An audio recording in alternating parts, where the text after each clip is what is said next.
বাংলাদেশে পর্যাপ্ত ক্রিকেটার থাকলেও কোয়ালিটি নিয়ে প্রশ্ন আছে। ক্রিকেটারদের প্রস্তুত না করেই নেওয়া হচ্ছে জাতীয় দলে, জানিয়েছেন সাবেক নির্বাচক হান্নান সরকার। মুশফিক মাহমুদুল্লাহর জায়গায় আফিফ, শামীম, সোহানদের পরখ করে দেখা উচিত বলে জানান তিনি। সঠিক প্রক্রিয়া অনুসরণ করলে 2027 বিশ্বকাপের আগে সেরা কম্বিনেশন সাজানো সম্ভব মনে করেন হান্নান।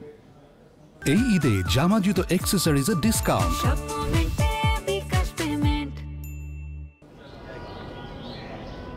সপ্তাহের ব্যবধানে অবসর নেন মুশফিক মাহমুদুল্লাহ।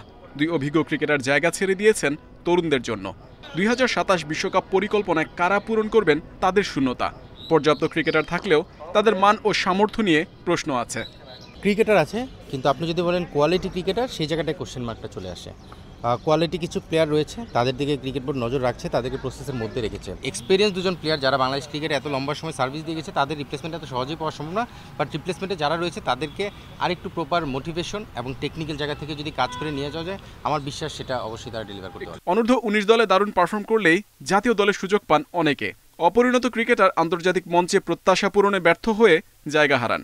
সঠিক প্রক্রিয়া মেনে ক্রিকেটারদের প্রস্তুত করে জাতীয় দলে খেলানো উচিত। পাইপলাইনের প্লেয়ারকে আমরা রেডি না করে ন্যাশনাল টিমে নিয়ে যাচ্ছি, সমস্যাটা ওইখানেই হচ্ছে। সো আমার মনে হয় পাইপলাইনের প্লেয়ার যথেষ্ট রয়েছে, তাদেরকে রেডি করার ক্ষেত্রে আমাদের সময় দিতে হবে, তাদেরকে প্রপারভাবে গাইড করে আপগ্রেড করে তারপরে ওই ন্যাশনাল টিমে নিতে হবে। সো তাহলেই কিন্তু আমার মনে হয় যে সেই রিপ্লেসমেন্টটা বা তারা এনাফ সুযোগ পাওয়ার মতো অবস্থা থাকবে। মিডল অর্ডারে মুশফিক মাহমুদুল্লাহর শূন্যস্থানে 5-6 জন ক্রিকেটারকে পরখ করা যেতে পারে। কিপার হিসেবে আকবর, সোহান, অঙ্কনরা বিসিবির বিবেচনায় থাকবেন। এছাড়া আফিফ, শামীম, রাব্বিদের দিকেও নজর থাকবে বোর্ডের। এদের মধ্যে থেকে একটু নজরে রাখতে হবে যে ঢাকা প্রিমিয়ার লিগটা কে কীভাবে শেষ করছে, কে কোন কন্ডিশনে কাদের এগেন্স্টে কীভাবে পারফর্ম করছে। সেই জায়গার একটা জাজমেন্টের পরে তাদের এখান থেকে কিছুটা শর্ট লিস্ট করা যেতে পারে। 27-এর ওয়ার্ল্ড কাপ, যেটাকে টার্গেট করে এই পরিকল্পনা, যেটা আমাদের অপারেশন চেয়ারম্যান ফাহিম স্যারও বলেছেন যে 27-এর ওয়ার্ল্ড কাপে টার্গেট করে এগোচ্ছে। 1 বছর পরে যে হোঁচট খাওয়ার আগেই আমরা যেন এই পুলটাকে একটু বড় করে এগিয়ে যাই।